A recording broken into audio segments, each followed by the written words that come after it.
하나님의 말씀은 요한복음 8장 31절부터 36절까지의 말씀입니다. 제가 봉독하겠습니다.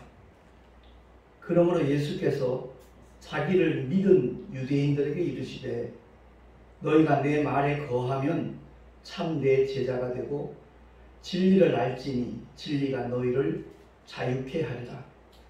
저희가 대답하되 우리가 아브라함의 자손이라 남의 종이 된 적이 없거늘 어찌하여 우리가 자유케 되리라 하느냐. 예수께서 대답하시되 진실로 진실로 너희에게 이르노니 죄를 범하는 자마다 죄의 종이라. 종은 영원히 집에 거하지 못하되 아들은 영원히 거하나니 그러므로 아들이 너희를 자유케 하면 너희가 참으로 자유하리라. 아멘. 기도하겠습니다. 하나님 아버지, 오늘도 하나님의 특별 계신 성경을 알아갈 수 있는 복된 시간 주심을 감사합니다. 주님께서 우리에게 주시는 놀라운 능력과 축복이 무엇인가 바로 깨닫는 시간 되게 하시고 우리 모두가 그것을 소유하여 누릴 수 있는 자리까지 나아가게 하여 주시옵소서. 전하는 자 듣는 자 다 함께 큰 은혜 있기를 간절히 소망하옵고 우리 구주 예수 그리스도 이름으로 감사하며 기도하옵나이다. 아멘.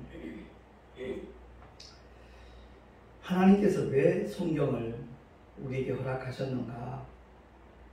첫째, 인간의 정체성에 대해서, 그리고 모든 기원에 대해서, 죄가 어떻게 시작되었고 저주가 어떻게 오게 되었으며, 그리고 우리 인생은 결국 사망을 피할 수 없는 존재, 여기서 말하는 사망은 지옥 형벌, 둘째 사망을 의미한다는 말씀을 드렸습니다. 동시에 하나님께서는 영원한 소망을 약속을 하셨습니다. 그래서 창세기의 사건을 통해서 우리가 깨달아야 될 것은 우리 인생들은 스스로 존재하는 자가 아니라 하나님의 피조물이라는 사실, 그리고 하나님의 계명, 선악과 계명을 첫사람 아담이 범함으로 말미암아 죄와 저주와 사망이 우리에게 엄습하게 되었다는 것을 성경을 보는 하나님의 사람들마다 창세기를 통해 깨달아야 될 내용이라는 겁니다. 근데 구약은 오실 메시아를 예언했고 신약은 오신 메시아를 증거하고 있다는 것을 우리는 모두 인지를 해야 되는 겁니다. 이사야가 이렇게 예언하지요. 53장 5절입니다. 합독합니다. 그가 찔림은 우리의 허물을 인함이요 그가 상함은 우리의 죄악을 인함이라. 그가 징계를 받음으로 우리가 평화를 누리고 그가 채찍에 맞음으로 우리가 나음을 입었도다. 아멘. 이 예언의 말씀이 성취되기 훨씬 전에 이사야 선지자를 통해서 하나님께서 선포하신 말씀이거든요. 이미 완료형입니다. 그러니까 하나님의 말씀은 시공간을 초월한다는 것을 우리가 알아야 되는 겁니다. 하나님께서 작정하신 뜻은 반드시 성취된다는 것을 성경을 통해서 깨닫게 되는 겁니다. 구약이 이렇게 오실 메시아를 증거했듯이 신약 성경 역시 마찬가지입니다. 2000년 전에 이 땅에 오신 공생애를 통해서 아버지의 거룩하신 뜻을 이루신 예수를 증거하고 있거든요. 그래서 갈라디아서 3장 13절을 통해서 사도 바울이 이와 같이 선언합니다. 합독하겠습니다. 그리스도께서 우리를 위하여 저주를 받은 바 되사 율법의 저주에서 우리를 속량하셨으니 기록된 바 나무에 달린 자마다 저주 아래 있는 자라 하였음이라. 아멘. 성경을 통해서 증거하는 것은 다른 것 없습니다. 오직 하나님의 독생자, 하나님의 뜻이요 인류의 구주 되시는 예수를 증거하는 겁니다. 우리 교회 주보에 보면 이렇게 말씀과 기도, 변화와 회복 이렇게 기록을 해놨습니다. 우리 교회 표어죠. 말씀과 기도만 갖춰진다면 반드시 그 사람에게는 놀라운 변화가 있고 회복의 역사가 나타난다는 겁니다. 신학을 공부하게 되면 여러 가지를 배우죠. 조직신학도 배우고 교리학도 배우고 예배학도 배우고 별의별 것 다 배웁니다. 그런데 그것이 하나님의 능력을 나타내는가? 그렇지 않다는 것을 우리는 반드시 깨달아야 되는 겁니다. 초대교회 주님의 제자들, 사도들은 조직신학 배운 적 없습니다. 설교학 배운 적도 없고요. 오직 그들은 주님의 말씀과 늘 동행하는 삶을 살았습니다. 주님이 말씀하실 때마다 눈으로 보면서 귀로 들으면서 그리고 사역의 현장에서 주님이 행하시는 모든 기사와 이적들, 그 표적들을 보면서 그들은 하나님의 말씀에 젖어 들어간 겁니다. 3년 이상 주님을 따라다니면서 동거동락하면서 하나님의 생명의 말씀으로 가득가득 채워진 주님의 제자들이었습니다. 그들이 주님의 십자가의 사건 앞에서는 실패했거든요. 수제자 베드로를 위시해서 모든 제자가 하나같이 뿔뿔이 흩어집니다. 예수를 부인합니다. 모른다 합니다. 실패한 그들이 언제 배우게 되는가요? 오순절 마가다락방에 물론 부활하신 주님을 만나고 난 후에 주님이 그들에게 일러주신 그 약속의 말씀을 붙잡고 승천하신 다음에 마가의 다락방에서 오순절날 성령이 임하시기까지 그들은 성령 하나님을 기다렸습니다. 사모하며 기도하며 기다렸습니다. 죽음이 무서워서 예수님을 3번씩이나 부인했던 수제자 베드로였지만 성령이 임하고 나니까 완전히 다른 사람이 되었습니다.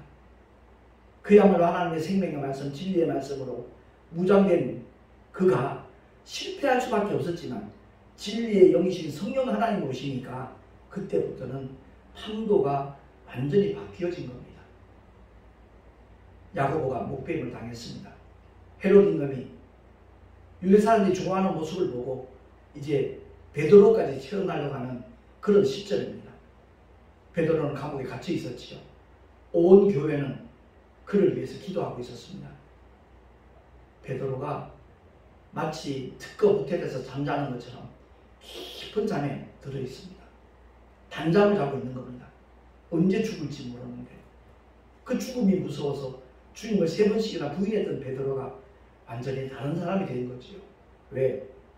그 안에 약속하신 보혜사 성령 하나님이 오셔서 이제 베드로의 삶은 더 이상 베드로 개인의 삶이 아니었다는 겁니다.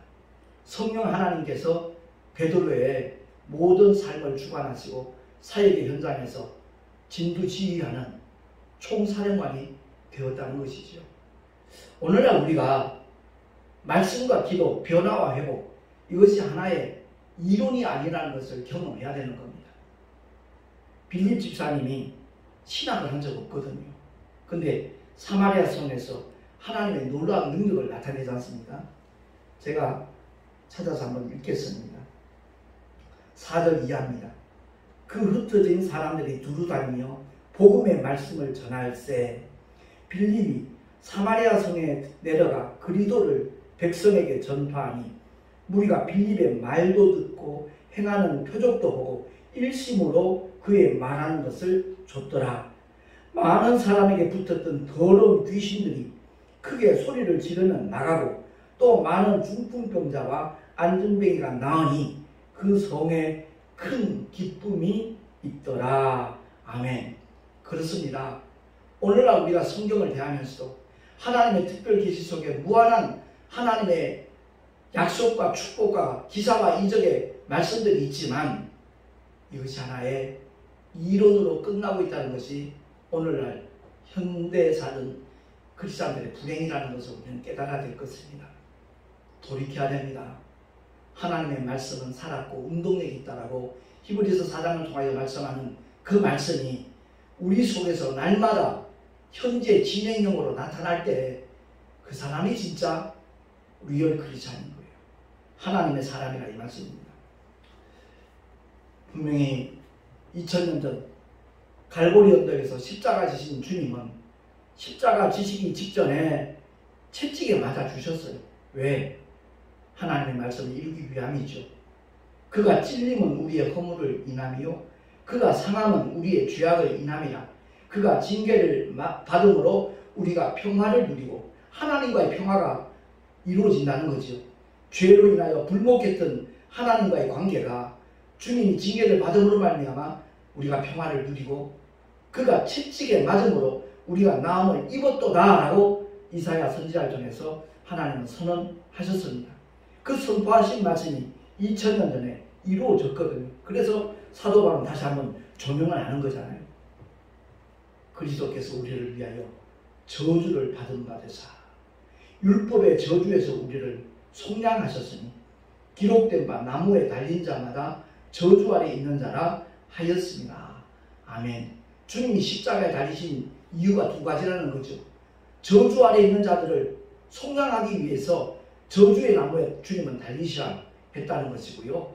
피 흘림이 없이는 사심이 없기 때문에 그 십자가에서 주님은 그 귀하신 보혈을 우리를 위해 흘려주시고 쏟아주셨다는 말씀입니다. 그러므로 우리 모두가 다 내게서 내 믿음의 현장에서 내 삶 속에서 하나님의 능력을 한 번도 경험하지 못했다면 우리는 자신을 돌아봐야 됩니다. 믿음을 점검해야 됩니다. 혹여 교리적인 믿음 아닌가? 이론적인 믿음 아닌가? 바꿔 말하면 축적인 신자가 아닌가? 우리는 생각해 봐야 되는 겁니다. 하나님의 말씀의 현재성을 우리 모두가 경험할 때 한국교회는 달라질 겁니다. 새로워질 겁니다. 놀라운 부흥의 역사도 반드시 일어나게 될 줄로 믿습니다.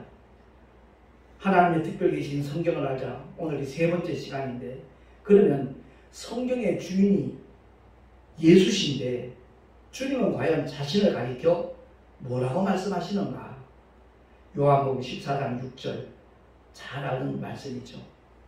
내가 곧 길이요 진리요 생명이니 나로 말미암지 않고는 아버지께로 올 자가 없느니라 라고 주님은 선언하십니다. 주님이 그 길이 되시다는 거예요. 영어 성경에 보면 I am the way and the truth and the life 라고 말합니다. 여기서 말하는 길은 아버지 집으로 가는 유일한 길이라는 그런 뜻입니다. 그리고 트루스로 이 진리라는 말씀은 하나님의 법을 가리키는 겁니다. 천국 들어갈 수 있는 유일한 법이 뭐냐? 진리 대신 예수라는 거죠. 사람을 죽이고 정말 강도짓 하는 그 살인마 강도도 예수를 영접하고 예수를 믿고 시인하고 예수께 그를 구하는 순간 한날 한시에 낙원에 들어가는 하나님의 법을 그는 경험한 믿음의 주인공이 되었습니다. 그리고 and the life 여기서 말하는 생명은 창조주의 생명을 말하는 겁니다. 이 세상에 존재하는 모든 사람들은 첫 아담 하나님께서 그에게 불어넣어 주신 생명 피조된 생명입니다. 소멸되지 않는 생명입니다. 다시 말해 영적 존재가 되었기 때문에 그 후예들은 모두가 다 아담의 생명을 가지고 이 세상에 태어났습니다. 근데 그 생명은 죄를 지니게 되었다고 되지 않습니까? 죄 때문에 천국에 못 들어간다는 거죠. 그래서 하나님의 아들이 내가 곧 길이요 진리요 생명이라는 말씀하는 이 생명은 예수 안에 있는 아버지의 생명, 창조주의 생명을 가리키는 겁니다. 교회는 열심히 다니면서도 이 주님이 자신에 대해서 읽어주신 이 말씀의 의미를 제대로 알지 못한다면, 깨닫지 못한다면 그의 수고는 다 헛것이 될 겁니다.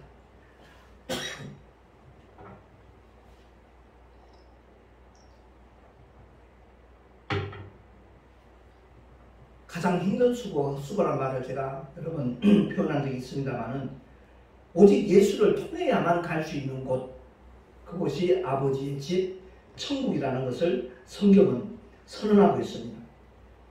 오늘 본문을 통해서 주님이 읽어주신 말씀, 너희가 내 말에 거하면 참 내 제자가 되고 주님 말씀 안에 거하지 않으면 주님의 참 제자가 아니라는 의미를 내포하고 있습니다. 정말 주의 말씀이 우리 안에 살아있고 내가 말씀 안에 거하고 있는가? 날마다 우리는 점검을 해봐야 될 것입니다. 이어서 진리를 알지니 진리가 너희를 자유케 하리라 라고 주님이 선언하셨습니다. 진리를 아는 사람은, 여기서 말하는 진리는 보편 타당성 있는 어떤 이치를 가리키는 것이 아니라 말씀 누누이 들었습니다. 내가 곧 진리라는 이 말씀은 하나님의 법이라는 겁니다.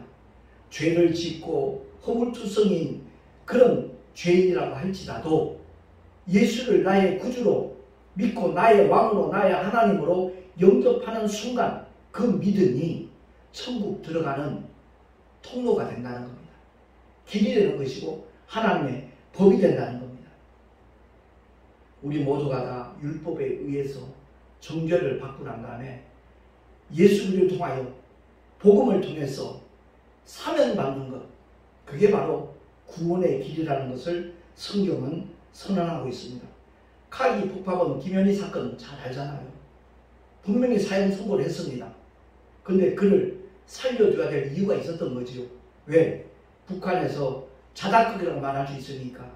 그래서 대통령 사면을 통해서 그의 목숨을 살려주는 겁니다. 우리 모두가 다 율법의 정죄를 받아야 돼요. 정말 율법의 두려움을 알아야 돼요. 그래서 주님은 율법을 폐하러 오지 않았다고 말씀합니다. 1.1획도 없어지지 않는다라고 선언하셨습니다. 그런데 서기관들과 바리새인들은 겉으로 드러나는 그것만을 강조했거든요. 그것만을 취급을 했고 그것만을 주장을 했던 사람입니다. 거기에만 저촉 안 받으려고 애썼던 사람들이 서기관들이고 바리새인들입니다. 그래서 주님은 마태복음 5장, 6장, 7장을 통해서 산상수훈을 통해서 율법을 얼마나 강화하는지 모릅니다. 그래서 주님은 제자들에게 가르쳐 지키게 하라 할 때 가장 근본적으로 포함되는 메시지가 뭐냐? 산상수훈입니다. 예수 믿고 구원받은 믿음의 사람들이 어떻게 살아야 될 것인가? 죄에 대하여 어떤 자세를 취해야 될 것인가 하는 것에 대해서 주님이 말씀한 겁니다. 그래서 결국 구약의 율법은 엉성한 그물이라면 주님이 말씀하신 복음 가운데 산상수훈은 그 엉성한 그물을 아주 촘촘하게, 가장 작은 물고기가 실치라는 걸 아는지 모르겠습니다. 정말 조만한 멸치보다도 훨씬 작죠. 그 실치도 빠져나갈 수 없을 만큼 촘촘한 망으로 만든 것이 주님의 산상수훈입니다. 그러니까 남의 물건 훔치지 않았어도 탐심만 가져도 그는 이미 도적이라는 거지요. 가늠하지 않아도 음식만 품어도 그는 이미 가늠한 자고, 사람을 죽이지 않았어도 형제를 향하여 나가라 하고 미워하는 자는 이미 살인한 자라고 주님이 말씀하는 겁니다. 다시 말해서 율법을 통해서 죄인임을 깨닫지 못하면 안 된다는 것을 서기관들과 바리새인들에게 주님이 일러주신 메시지가 바로 산상수훈의 말씀입니다. 그래서 예수는 아버지 집으로 들어갈 수 있는 유일한 길이고 유일한 법이고 창조주의 생명이라는 것을 주님 스스로가 말씀해 주신 거예요. 오직 예수를 통해야만 나로 말미암지 아니하고는 아버지께로 올 자가 없느니라 라고 주님 말씀하거든요. 영어 성경을 보면 조금 더 이해가 될 수 있어요. No one comes to the Father except through me. 나를 통하는 것을 제외하고는 결단코 아버지께로 올 자가 아무도 없다라고 주님이 선언을 하는 겁니다.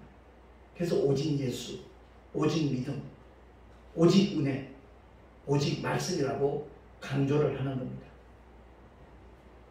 진리를 아는 사람은 죄와 저주로부터 해방되고 자유함을 누리는 것은 당연한 일이지만 오늘날 크리스찬들 중에 질병으로부터, 고통으로부터 자유함을 누리지 못하는 사람들이 너무너무 많습니다. 이 문제를 놓고 우리 크리스찬들은 가슴치며 통곡하며 회개해야 되거든요. 근데 이 문제를 대수롭지 않게 생각합니다. 저 목사님도 그런데 저 장로님도 그런데 그 자기에게 찾아온 질병을 당연시 여겨요. 보편화시켜버려요. 저는 목회자 한 사람으로서 이게 너무너무 가슴 아프고 속이 상하는 거예요. 주님이 분명히 우리의 그 모든 짐을 져주셨는데 해결을 해주셨는데 여전히 그 죄와 저주와 질병과 고통 속에서 허덕이고 있다 하면 참 주님이 답답해 하실 일이잖아요. 얼마나 안타까워 하시겠어요. 아무개야 내가 다 짊어졌다. 그 문제 다 해결했다. 그런데 넌 왜 여전히 고통 속에 머물러 있느냐? 왜 괴로워하느냐? 왜 눈물을 흘리느냐? 주님은 아마 탄식하실 거예요. 하나님의 특별히 계신 성경을 알자라는 이 주제로 계속 말씀을 나누고 있습니다만은 정말 우리 모두가 다 말씀에 대하여 올바로 반응할 수 있는 하나님의 은혜가 넘쳐나기를 예수 이름으로 축원합니다. 율법의 대명사인 모세가 곧 너희를 고소하는 자라고 주님이 요한복음 5장 45절에 말씀하셨잖아요. 지난주에 이 말씀을 살펴봤던 것 같은데 제가 한번 봉독을 하겠습니다. 내가 너희를 아버지께 고소할까 생각지 말라. 너희를 고소하는 이가 있으니 곧 너희의 바라는 자 모세니라. 아멘. 유대인들은 가장 자랑스럽게 그리고 존경하는 인물이 바로 모세였거든요. 그 모세가 바로 너희를 고소하는 자다. 그 율법은 정죄하는 법이다. 죄와 사망의 법이라고 사도 바울을 통하여 다시 한번 확인을 시켜주고 있지만 바로 율법의 대명사 모세는 모든 인류가 죄인임을 깨닫게 하기 위하여 쓰임받은 하나님의 종이라는 것을 우리는 기억을 해야 될 것입니다. 물론 이스라엘 백성들에게 그들에게 국한된 사건으로 구약에 소개되고 있지만 복음을 만난 이방인들도 이 지구상에 거하는 모든 영적인 존재들도 예수님이 어떻게 오셨는가, 왜 오셨는가 그 내용을 알기 위해서는 구약을 살펴봐야 되거든요. 결국 모세를 통하여 모든 사람이 죄 있는 존재라는 것, 죄의 종이라는 것을 깨닫게 하기 위하여 그래서 구약 성경도 우리는 반드시 읽어야 되는구나 하는 것을 확인하게 되어지는 겁니다. 그러니까 내 자신의 영적 상태를 모르면 죄의 종이라고 인정할 사람 이 세상에 아무도 없습니다.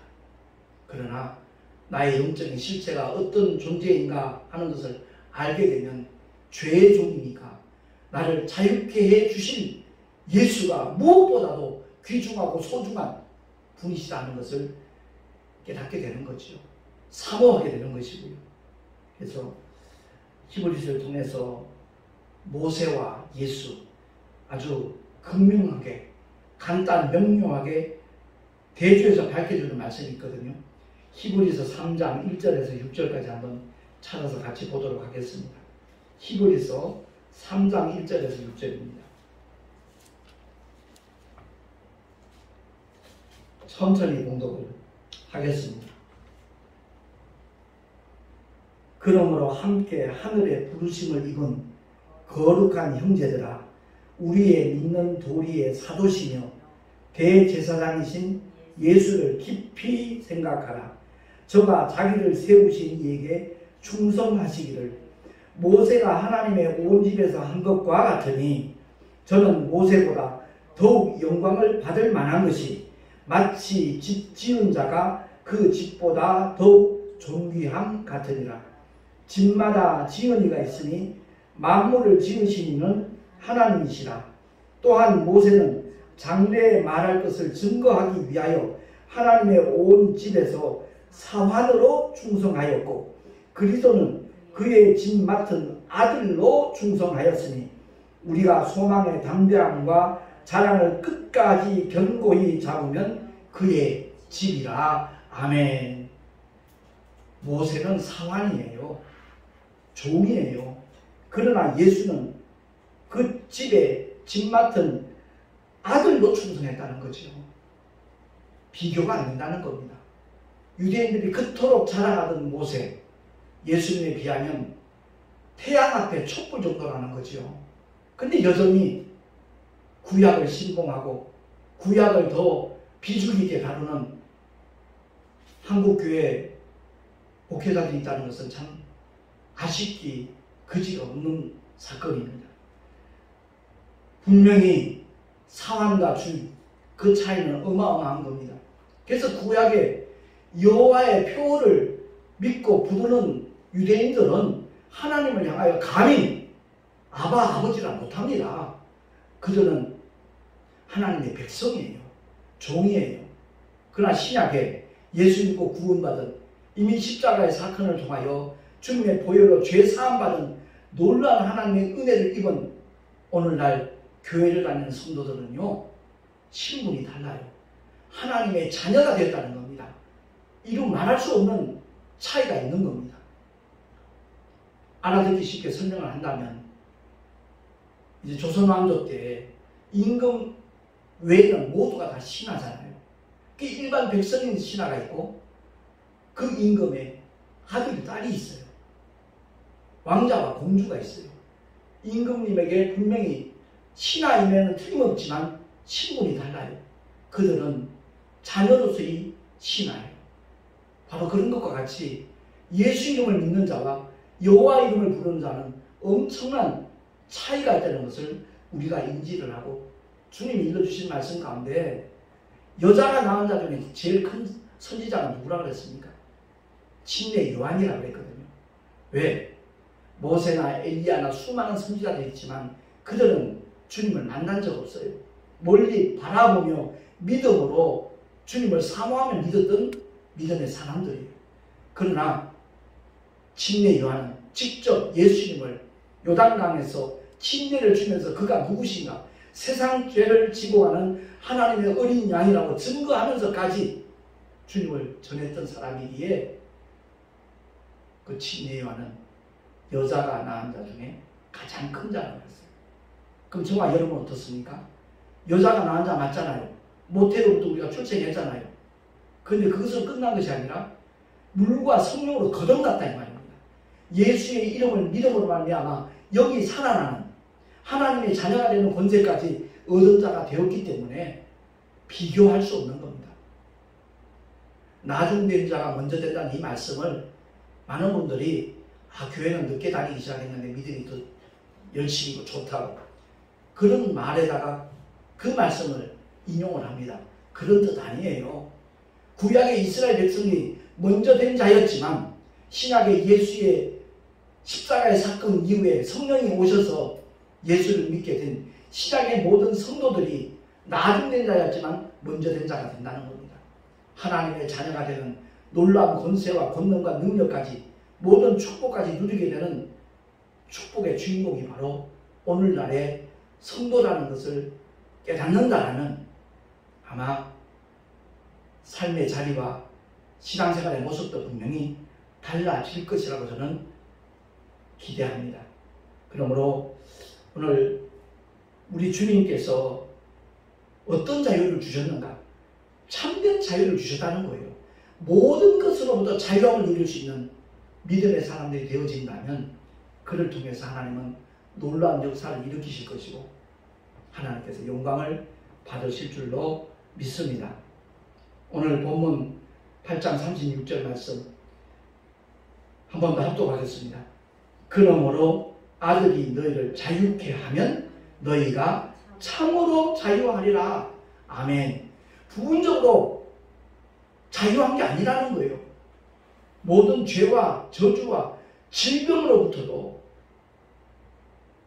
자유함을 누릴 수 있는 하나님의 사람들, 불안과 염려와 근심과 걱정과 두려움, 그것들로부터도 자유함을 누릴 수 있는 우리 모두가 될 수 있기를 다시 한번 예수 이름으로 축원합니다.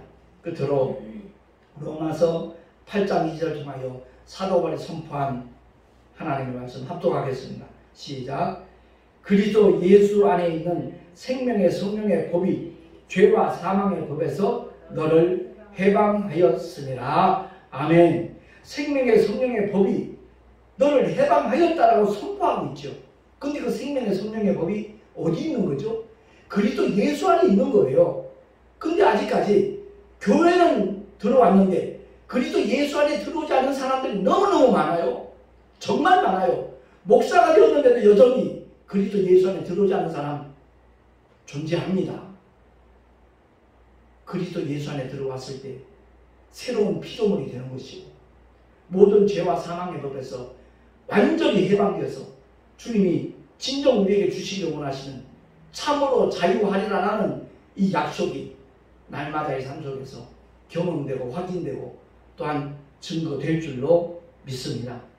죄와 사망, 다시 말해서 불목, 지옥으로부터 해방되어서 천국의 자유함을 보장받은 사람이 예수를 믿는 저와 여러분이라는 사실을 기억을 하고 날마다 주의 이름을 높이며 날마다 주의 이름을 자랑하며 주의 이름을 증거할 수 있는 믿음의 주인공들이 되어질 수 있기를 예수 이름으로 축원합니다. 기도하겠습니다. 하나님 아버지, 오늘 세 번째 시간입니다. 하나님의 특별 계시, 성경이 왜 주어졌는가 하는 것에 대하여 우리가 살펴볼 때마다 깨닫게 해주시고 새로운 사실들을 발견하게 해주시고 동시에 누릴 수 있는 우리 모두가 되게 하여 주시옵소서. 참으로 하나님께서 함께 하시는 믿음의 증거가 삶의 자리에서 나타나며 보여지는 우리 모두가 되어질 때 그 사람이야말로 하나님의 사람이라는 것을 자타가 공인하게 될 줄로 믿습니다. 세상이 알아주지 않는다 할지라도 하나님 앞에 인정받을 수 있는 믿음의 사람이 되리라 결단하는 우리 모두가 되게 하여 주시옵소서. 우리 구주 예수 그리스도의 이름으로 감사하며 기도하옵나이다. 아멘. 교회 소식 주보를 참고하시기 바랍니다. 호국에가 6월입니다. 나라와 민족을 위하여 목숨을 바친 그 선조들을 우리가 기리는 그런 달인데 나라와 민족의 복음을 위해서 함께 더욱 기도할 수 있는 믿음의 성도들이 될 수 있기를 바랍니다. 뿐만 아니라 나라와 민족을 위해서가 아니라 복음을 위해서 예수를 위해서 목숨 바칠 수 있는 믿음의 결단도 우리 모두에게 늘 주어지면 참 좋겠습니다. 다음 주 화요일 6월 14일입니다. 인천 시온교회 조영만 목사님 심화하는 교회입니다. 신부단장교회로 널리 알려져 있는 교회인데 그곳에서 우리 동서로회 교육자 원래 모임이 있습니다. 위에서 기도해 주시면 감사하겠고요. 하나님의 특별 계시 성경을 알자는 연속해서 계속해서 언제까지 될지 모르겠습니다만 하나님이 허락하시는 한까지 반복해서 이렇게 지속적으로 성경을 우리가 함께 알아가는 그런 시간이 되기를 소망합니다. 드린 예물을 위해서 잠시 기도하고 축도로 예배를 마치겠습니다. 하나님 아버지, 성경을 알되 바로 아는 우리 모두가 되기를 소망하며 주님을 예배하는 복된 영혼들, 아름다운 예물까지 주님 앞에 드렸습니다. 11조와 여러 가지 모양의 헌물들 주님 흠양하여 주시고 이 예물이 주님의 뜻대로 쓰임받게 하시고 하나님 나라 확장하며 영혼을 구원하는 일에 아름답게 쓰임받게 하여 주시옵소서. 드린 손길들마다 복되게 하시고 삶의 자리와 사업자가 일터에서 늘 주님이 축복하시는 그 증거들을 만나보게 하여 주시옵소서. 아무것도 염려하지 않는 참된 믿음의 주인공들이 될 수 있도록 복의 복을 더하시고 은혜 위에 은혜를 더하여 주시옵소서. 이제는 우리 구주 예수 그리스도의 크신 은혜와 하나님 아버지의 영원하신 사랑하심과 보혜사 성령 하나님의 내주교통 인도하심과 축복하심이 성경을 바로 알리라 결단한 하나님의 사람들 머리 위에 그 가정과 자녀들과 삶의 자리 위에 또한 주께서 피로 값주고 세우신 주님의 모든 교회들 위에 이 나라 이 민족 위에 지금으로부터 영원토록 함께 있을지어다. 아멘.